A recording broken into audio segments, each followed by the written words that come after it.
Magandang umaga po sa inyong lahat. Ako pong muli si Pastor Bong, bumabati ng isang mapagpalang Friday morning sa ating lahat.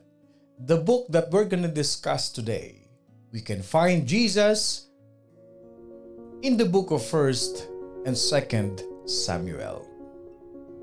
Jesus found in the book of 1st and 2nd Samuel. Yes, kung paano nating natagpuan, nahanap si Jesus Christ from the recent books that we have discussed, that we have learned, we can really find Jesus in the book of 1st and 2nd Samuel. Question lang mga kapatid, how many of us here have been learning from the past few days that we are discussing about the books in the Bible? How many of us has been learning? Ilan sa atin, lalo na yung mga nagte-take notes, sinusulat yung mga verses natin, every points na binibigay natin sa morning devotion? How many of us are learning? Kasi ang prayer ko mga kapatid, my prayer and my desire, not only that we hear the revelation of the Lord every day, but we can apply this. We can apply this into our daily life. Ano ang foundational verse natin? Saan natin makikita si Jesus Christ sa 1st and 2nd Samuel? Be with me as we read this verse mga kapatid. Ito yung foundational verse natin. Okay. 1 Samuel chapter 3 verse 19 to 20. 1 Samuel chapter 3 verse 19 to 20. So Samuel grew, and the Lord was with him. Take note of the word. And the Lord, L-O-R-D, that's the name of the Lord, capital. And the Lord was with him. And let none of his words fall to the ground. And all Israel, from Dan to Beersheba, knew that Samuel had been established as a prophet of the Lord. Again, so Samuel grew, and the Lord was with him, and let none of his words fall to the ground. And all Israel from Dan to Beersheba knew that Samuel had been established as a prophet of the Lord. Let's read it in Tagalog. Habang lumalaki si Samuel, patuloy siyang pinapatnubayan ni Yahweh, at nagkakatotoo ang lahat ng sinasabi niya. Dahil dito, kinilala ng buong Israel mula sa Dan hanggang sa Beersheba na si Samuel ay isang tunay na propeta ni Yahweh. Dito pa lang makikita na natin yung presence ni Lord, yung provision ni Lord na habang lumalaki si Samuel, kasama niya si Lord. Thank you. Ako po yun. Yung mga I am so blessed po sa mga turo niyo. Ako po, thank you so much, Pastor. Yan. This is why we have this morning devotion. Not only that we learn, but we apply this in our life.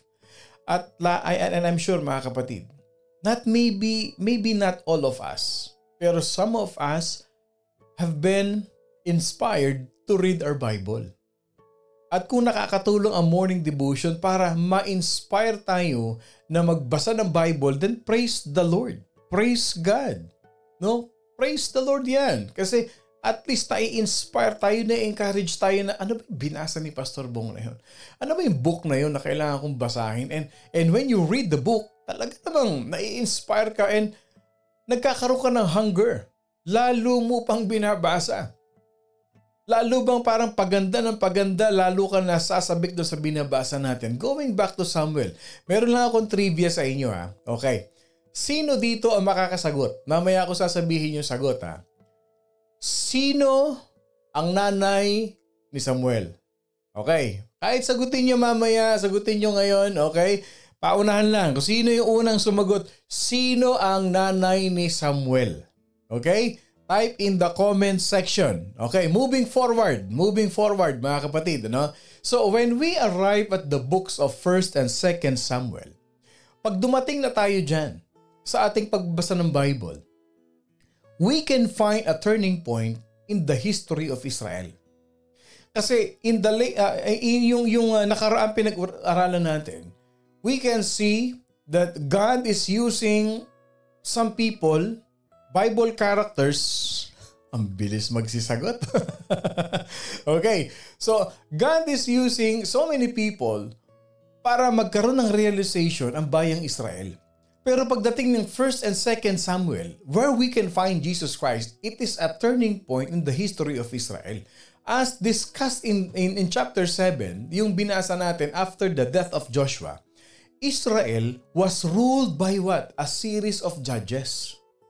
Nung namatay si Joshua, na ang nanguna sa bayan ng Israel, mga judges. At isa dyan binanggit ko sa inyo si Gideon,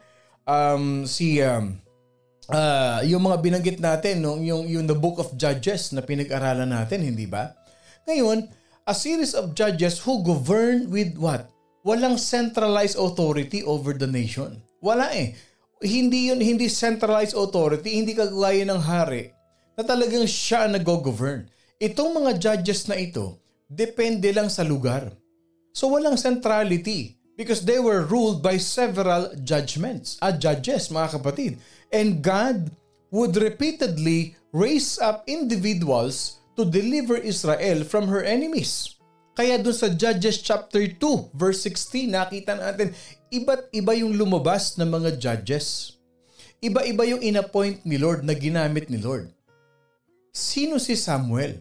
Si Samuel was the last of these judges. Yes, si Samuel yung pinakahuling judge ng Israel na inappoint ni Lord. And Samuel as a judge, he led the people, He led the people away from the rule of judges to the reign of a series of kings. Siya yung huling judge. Ang ginawa ni Samuel, nilid niya. Sabi ni Samuel, hindi na judge ang magururule. Okay? Hindi na judge. Ako yung huli. This is the end of the rulership of judges. Bakit? Meron akong i-appoint. Meron akong i-anoint. I-anoint ito, ng Panginoon Diyos through me. That will be the central governing authority of Israel. Sino ang unang hari ng Israel? Sige nga. Sino ang unang hari ng Israel? So Samuel was the last judge and he lead the people of Israel to what? To submit and to honor a reign king of Israel. Sino ang unang hari ng Israel? The first two kings of the kingdom of Israel, number one, unang-una, si Saul. Si King Saul. Okay? Yung unang dalawang hari, galing talaga ni mga kapatid natin sa morning devotion. Ang bilis sumagot, Yes, si Saul. Okay. So first two kings, si Saul at si David. They were anointed to kingship by Samuel himself. Yung unang dalawang hari, si Saul, si Prophet Saul ang nag-anoint sa kanila. Si Saul at si David, mga kapatid. So pag binasa natin ang New Testament, ito na naman tayo. Okay? Binabalansin natin to Okay, yan. Amen. Tama. O, sabi ni Tita Dory, ni Tita Sally, si Andrea, si Saul. Yan, first king. Okay. So ibig sabihin, pag binalansin natin to, when we go to the equation, when we read the New Testament, Simon Peter identified Samuel, not just the last of the judges. Alam niyo ba na si Samuel, he is the first of the prophets? Yes, he is the first of the prophets. And all the prophets from sabi ni Peter, Acts chapter 3 verse 24. In-identify ni Simon Peter na si Samuel ang first prophet. Tingnan niyo Acts chapter 3 verse 24. Yes, and all the prophets from Samuel and those who follow, as many as have spoken, have also foretold these days. Tagalogin natin, ang lahat ng mga propeta pamula kay Samuel at ang mga kasunod niya. ay nagpahayag din tungkol sa panahong ito. In his day, in the time of Samuel, Prophet Samuel stood out as what? Ito, bigyan natin ng magandang title si Samuel. Prophet Samuel, he stood out as the undisputed and established prophet, mga kapatid. Kaya mapapansin ninyo, yung binasa nating verse, 1 Samuel chapter 3 verse 19 to 20, habang lumalaki si Samuel, so Samuel grew and the Lord was with him and let none of his words fall to the ground. Lahat ng sinasabi ni Samuel, walang natatapon. Bakit? Anointed. Anointed. Ibig sabihin, every time na magsasalita si Samuel, may laman, may power, may inspiration, may encouragement. Bakit? Kasi he dwells in the Word of God. Lagi siya nakikipag-usap sa Panginoon. Yung wisdom ni Lord, ibinibigay palagi sa kanya. So every time he speak, every time he talks, every time he open his mouth, his words, none of his words fall to the ground. Stop muna tayo dyan.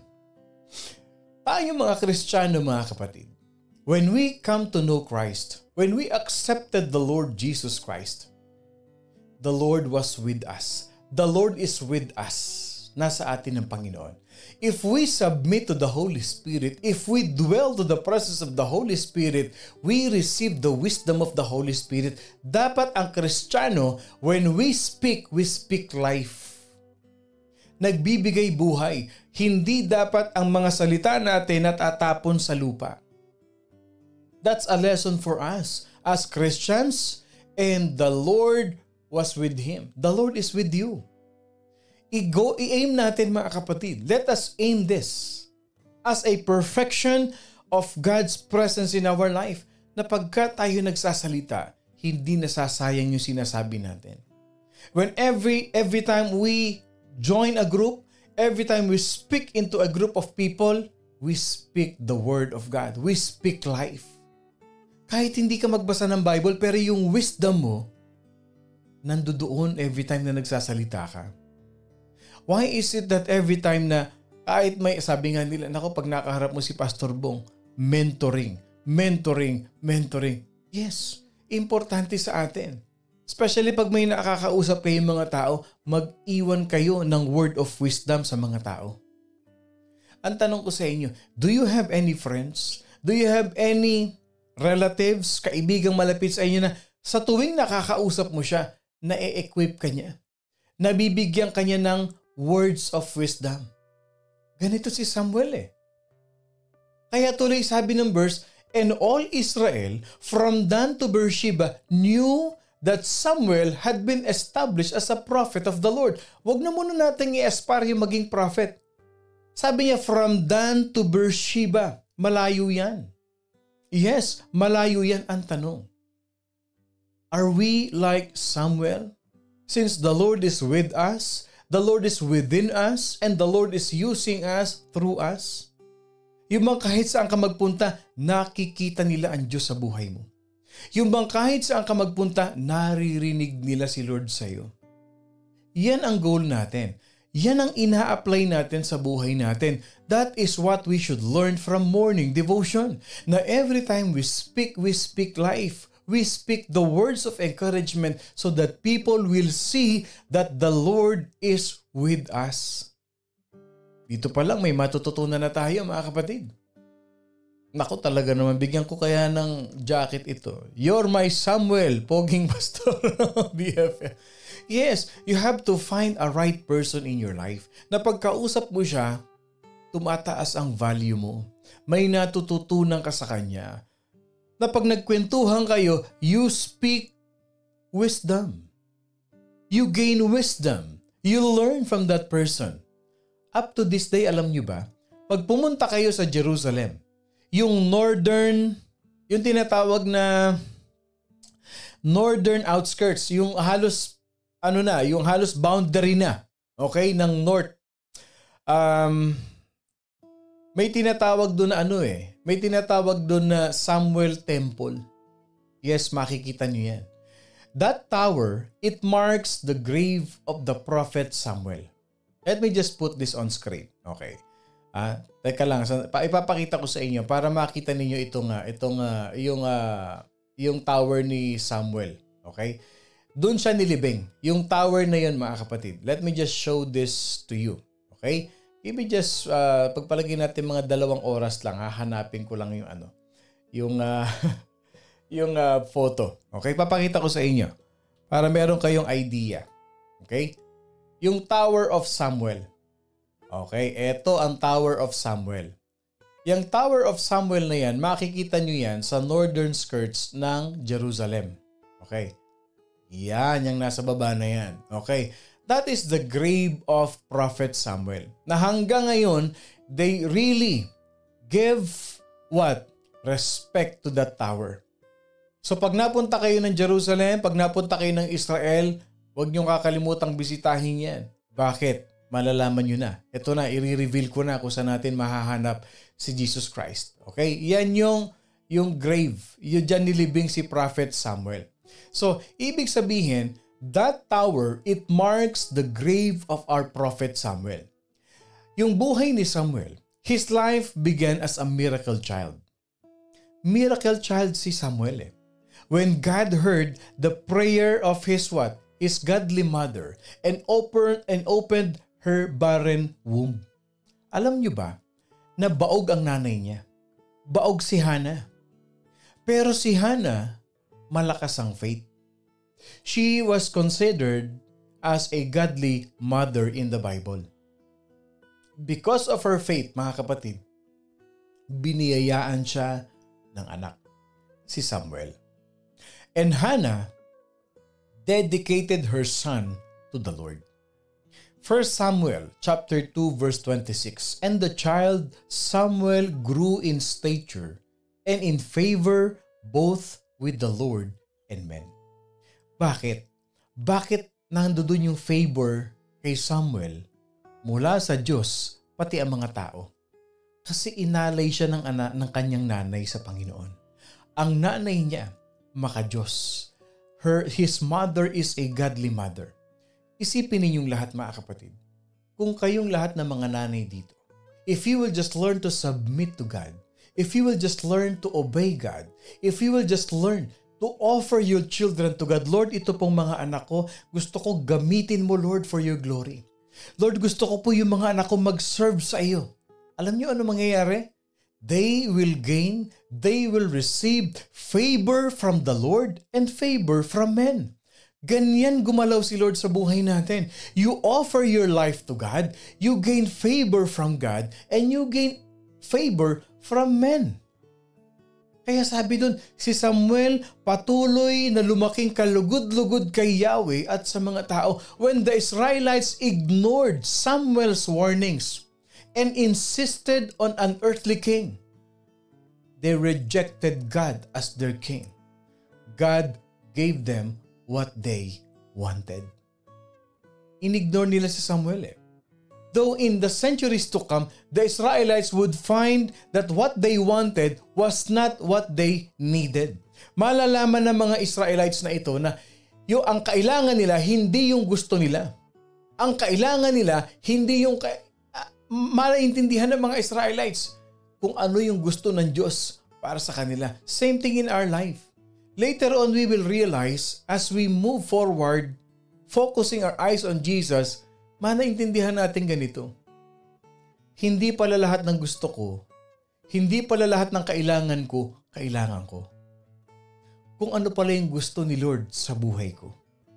Samuel was led by God, and he anointed Saul as a king of Israel.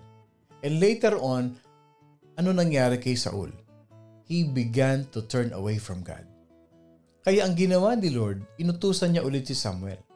The prophet anointed Israel's second king, si David.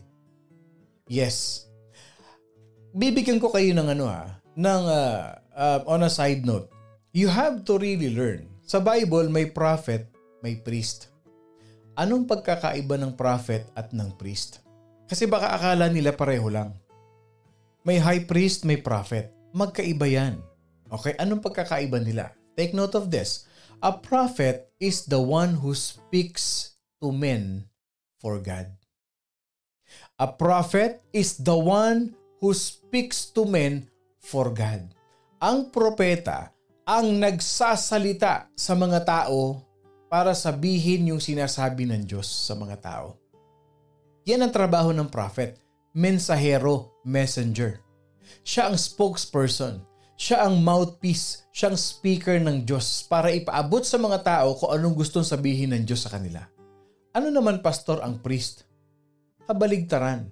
Ang priest is the one who speaks to God for men. Yun ang trabaho ng priest. Pag may gustong sabihin ang mga tao, yung priest ang nagsasalita sa Diyos.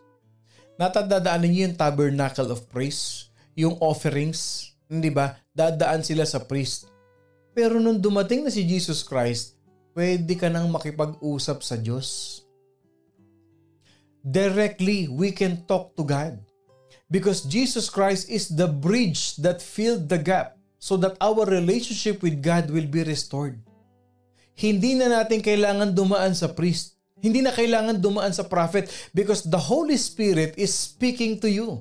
Kinakausap ka na ng Holy Spirit. Pag gusto kang kausapin ni Lord, padadaanin niya sa Holy Spirit, sasabihin niya sa iyo. Sabi ni Lord sa iyo, huwag mong gawin yan. Ihinto mo yung ginagawa mo, kasalanan yan. Yun ang pakikipag-usap ng Holy Spirit sa iyo. At pag nakagawa ka naman ng kasalanan, you can speak directly to God. Lord, sorry Lord, I confess. I repent to you. Yan ang ginawa ni Jesus Christ. So going back to Samuel. So alam na natin, ang prophet, the speaker of God to men. Ang priest, the speaker of men to God. Amen. Okay, ilan dito natututo? Okay, sige nga, mag-type ng amen. No? Some of us, we don't know that. At least sa ganito natututunan natin. So, si Samuel was the mouthpiece of God. Kaya sinasabi niya palagi, thus says the Lord to the people of Israel. For many decades, yan ang lagi niya sinasabi niya, thus says the Lord. Ito sinasabi ng Diyos. Bilang prophet, he fulfilled 3 major functions. Bilang propeta, meron siyang 3 major function na ginawa. Number 1, okay, sulat. Okay, ready ang ballpen at papel. Malapit na nating mahanap kung nasaan si Jesus Christ. Okay, number 1, na 3 major functions ni Samuel. Number 1 is, he revealed God to the people. He revealed God to the people. Ipinakilala niya, itinuro niya sa mga tao kung sino ang Panginoon Diyos.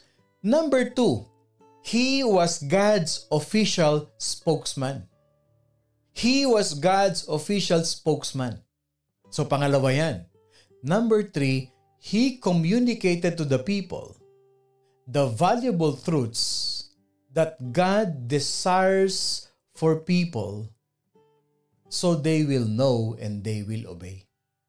Siya ang nagsabi sa mga tao nung mga mahahalagang katotohanan na gusto ng Diyos na ipaalam sa mga tao para malaman nila at sumunod sila. Yan 3 yan. Okay, eto na.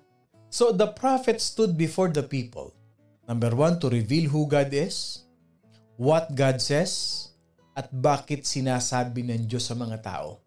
Okay, paiksiin natin. Who God is, what God says, and why God speaks.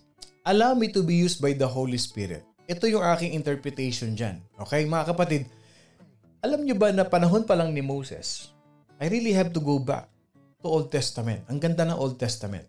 Sa panahon pa lang ni Moses, ni-reveal na ni Lord about kanino? Kay Samuel. Tignan nyo yung sabi Deuteronomy chapter 18 verse 18. Okay, Deuteronomy chapter 18 verse 18.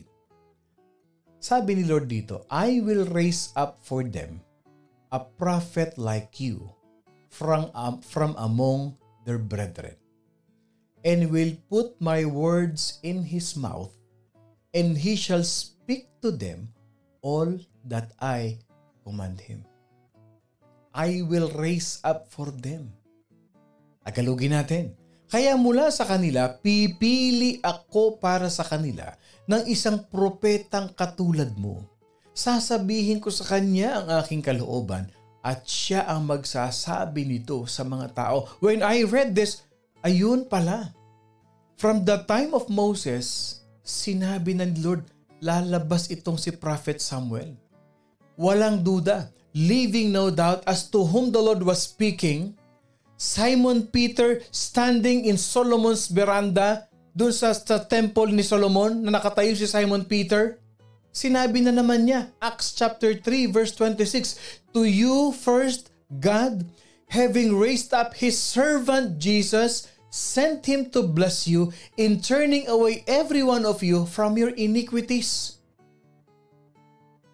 Yung sinabi ni Simon Peter, yung sinabi ni Lord kay Moses na si Samuel, nasaan si Jesus Christ sa Book of Samuel? Samuel represents Jesus Christ in the Book of Samuel. Tagalugin natin, kaya't matapos buhayin ng Diyos ang kanyang lingkod, sa inyo siya unang isinugo upang pagpalain kayo at tulungan tumalikod sa inyong masamang pamumuhay. Ito na. What is the basis? Samuel and Jesus Christ. Like Samuel, we can find Jesus walking through the pages of the Old Testament, fulfilling all the three of the functions of a prophet. Pwede natin sabihin ganito si Jesus Christ is a prophet. Yes, I agree with you. He is the Son of God. He is the Prince of Peace. He is the prophet. Pero let's dig deeper. Para malaman nyo lang, how can we say, what is the basis that we can say that Jesus Christ is a prophet? Ito na. Hindi ba si Samuel, he fulfilled three major functions? Who God is? Number one, Jesus Christ, He revealed who God is to the people. Paano nangyari? The night before His own crucifixion, He gathered His disciples in the upper room. Ano sabi ni Jesus Christ? Jesus revealed the Father to all of us. John chapter 14 verse 7, inilabas niya, ipinakilala niya ang kanyang Ama. Ni-reveal niya si Lord sa mga tao. John 14:7, if you had known me, you would have known my Father also, and from now on, you know Him and have seen Him. Bumaba siya sa lupa. Ipinakilala niya ang Diyos Ama. Sabi niya, kung ako'y kilala ninyo, kilala na rin ninyo ang aking Ama. Mula ngayon ay kilala na ninyo siya at inyo nang nakikita. Ano sabi ni Philip? Hindi ba? Lord, show us the Father. At sapat na yun sa amin. Masisiyahan kami. Verse 8, tuloy-tuloy niyo yung pagbasa. Ano sagot ni Jesus sa kanya? In response, Jesus once more gave a clear indication of the Father. Sabi ni Jesus Christ sa verse 9, have I been with you so long? And yet you have not known me, Philip? He who has seen me has seen the Father. Ni-reveal ni Jesus Christ kung sino ang Diyos sa kanila. Sumagot si Jesus, kay tagal nyo na akong kasama. Hanggang ngayon hindi mo pa ako kilala, Felipe? Ang nakakakita sa akin ay nakakita na sa Ama. Bakit mo sinasabing ipakita mo sa amin ang Ama? Samuel, show who God is to the people of Israel. Jesus Christ, show who is His Father to His disciples. Jesus Christ revealed the Father to His disciples. Revealed who God is to the people. Number 2, He was God's official spokesman. Yes, He was God's official spokesman. Para ano? So that there would be no doubt that He was the true prophet from God. Yes. Sinabi ni Samuel yun, di ba? Ang Diyos ay sumasa kanya. Lahat ng sinasabi ni Samuel walang natatapon. Tignan niyo si Jesus Christ. John chapter 12 verse 49. Sabi ni Jesus Christ dito I have not spoken on my own authority, but the Father who sent me gave me a command. What should I say and what should I speak? speak. Sapagkat hindi ako nagsalita ng mula sa sarili ko lamang. Spokesman ako ng tatay ko. I am God's official spokesman. Ang Ama na nagsugo sa akin ang siyang nag-utos kung ano ang aking sasabihin at aking ipapahayag. And again in the upper room, ni-reaffirm ni Jesus Christ yan. Verse 10, John 14 verse 10, the words that I speak to you, I do not speak on my own authority, but the Father who dwells in me, does the works. Grabe. Pangalawang traits, official spokesman. Hindi ka ba naniniwalang ako'y nasa Ama at ang Ama'y nasa akin? Hindi sa akin galing ang sinasabi ko sa inyo. Ang Ama na nananatili sa akin ang siyang gumaganap ng kanyang Sabi, hindi ako to. Yung naririnig nyo sa akin, galing sa tatay ko to. Official spokesman lang ako ng tatay ko. Jesus, our trusted prophet, He came to reveal God to us and to speak the words of His Father to all of us. Saan natin makikita ang salita niya? Hawak mo na. May Bible ka. The words that Jesus Christ spoke are the words of His Father because He is the official spokesman of His Father. And number 3, He revealed the important truths that God wants us to know. Ginawa ni Samuel? Yes. Tinuruan niya mga tao. Tinuruan niya mga Israelites. Galit ang Diyos sa ginagawa niyo. Mag-repent kayo. Bumalik kayo sa pagmamahal niyo sa Panginoon. Sambahin niyo ang tunay na Diyos. Hindi ba ganyan din ang sinabi ng ating Panginoon Jesucristo? That's the same words that Jesus Christ taught us. And we can read that in the Bible. We can see that in the Bible. Tatlo ministry ni Jesus Christ. Preach the kingdom of God. Heal the sick. And cast out demons. And all of those things, Jesus Christ did it because of His Father. Jesus Christ revealed the future. Sinabi ni Jesus Christ, maraming verse. Jesus Christ revealed the future. He told His disciples of what? His own pending death, His resurrection, tinuro niya na yan. He revealed the future. Matthew 17, 22 to 23. Matthew 20, 17 to 19. Ulitin ko. Matthew 17, 22 to 23. Matthew 20, 17 to 19. The revelation of the future. When He told His disciples na mamamatay siya sa cross, pero mareresurrect siya. What else? Important things that the Father wants us to know. He told of Judas' betrayal. He told about them Peter's denial before it took place. John chapter 13, 18 to 30. John chapter 13, 36 to 38. Ano pa? He predicted the coming of the Holy Spirit. John chapter 16, 7 to 15.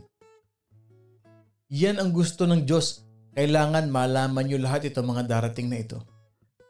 He foretold the message of His Father. At ano pang ginawa ni Jesus Christ? He prophesied His second coming. John 14 verse 3. Those amazing truth, mga kapatid, was acknowledged by whom? The author of Hebrews. Ano sabi ng author of Hebrews? God who at various times and in various ways spoke in time past to the fathers by the prophets, has in these last days spoken to us by His Son, whom He has appointed heir of all the things. Yung lahat ng sinabi ni Jesus Christ, yung lahat ng ipinaalam sa atin ni Jesus Christ, yung inilabas ni Jesus Christ about His Father is the work of the prophet. Kaya sabi ng Hebrews, nagsalita ang Diyos sa ating mga ninuno sa iba't ibang panahon, sa iba't ibang paraan sa pamamagitan ng mga propeta. Ngunit, eto na, yung justification, ito na yung basis natin that Samuel represents Jesus Christ. Ngunit sa mga huling araw na ito, siya'y nagsalita sa atin sa pamamagitan ng kanyang anak. Sa pamamagitan ng anak ay nilikha ng Diyos ang sanlibutan at siya ang piniling tagapagmana ng lahat ng bagay. Jesus, our trusted prophet is the greatest of all the prophets. Can I see an amen to that? Can I see an amen to that? Jesus is the greatest of all the prophets because in Him, God came to be among us. Yes, the Word became flesh and dwelt among us. Naging tao ang salita at nanirahan sa piling namin. Nakita namin ang kaluwalhati ang tunay na Kanya bilang kaisa-isang anak ng Ama. Siya ay puspos ng kagandahang loob at ng katotohanan. Ginamit ang prophet, si Jesus Christ, the greatest prophet. Sino si Jesus Christ sa Book of Samuel? He was represented by Prophet Samuel. May aksidente ba? Wala. Walang aksidente sa Bible. The Word of God is perfect and true. Kaya yung nababasa natin, lahat yan, from Genesis to Revelation, tulungan niyo ko, hanapin natin si Jesus Christ in every book of the Bible. My prayer and my desire is meron na naman tayong natutunan, a very powerful lesson that we have learned in the life of Prophet Samuel, who is Jesus Christ Himself, the greatest prophet sa Bible. I hope ma-share natin, nakapag-take notes tayo, and apply this in our life. Lahat ng ni-reveal ng greatest prophet, lahat ng ni-reveal ni Prophet Samuel, ni-reveal ni Lord sa atin. Sino ang Diyos? Ano ang sinasabi ng Diyos at bakit gusto sabihin ng Diyos to sa atin? Yun ang application sa buhay natin. I want you to grow more in the knowledge of God. Yun ang importante. Tayo po'y manalangin. Maraming salamat, Panginoon Diyos, for this wonderful morning that you've given us. Salamat, Panginoon Diyos, sa buhay ng bawat isa. Patuloy mo kong gamitin, Panginoon, ang inyong lingkod bilang mouthpiece, Lord God, to reveal these powerful messages to all of us sa morning devotion. At nagpapasalamat kami sa panalangin ng bawat isa. Nagpapasalamat ako, Panginoon Diyos, kaming lahat at lumalago kami, Panginoon, in the knowledge of truth, in your Spirit, Father God, at mas lalong lumalalim yung relationship namin, yung pagmamahal namin sa iyo, Panginoon. Mas lalo kami nagiging intimate, Lord God, sa relationship namin sa iyo. And that is our goal, Father God, to grow more deeper in your Spirit, Lord God. Salamat, ingatan mo ang buong morning devotion family. At sa pagkikita-kita namin mamaya, Panginoon, sa aming physical and Zoom Bible study, be with us. Anoint us, Father God. May we enjoy the rest of the day, blessed and safe. We give you all the glory and honor. In Jesus' name we pray. Amen and amen and amen. Sa Monday, naku, ang ganda na naman. Pero sa Sunday, huwag niyong kakalimutan, mga kapatid, we have a very powerful message this coming Sunday. Laging tatandaan, Jesus, the greatest prophet, apply in our life those three things that we have learned today. At wag na wag kakalimutan, mga kapatid, we are blessed by God. I love you all with the love of the Lord.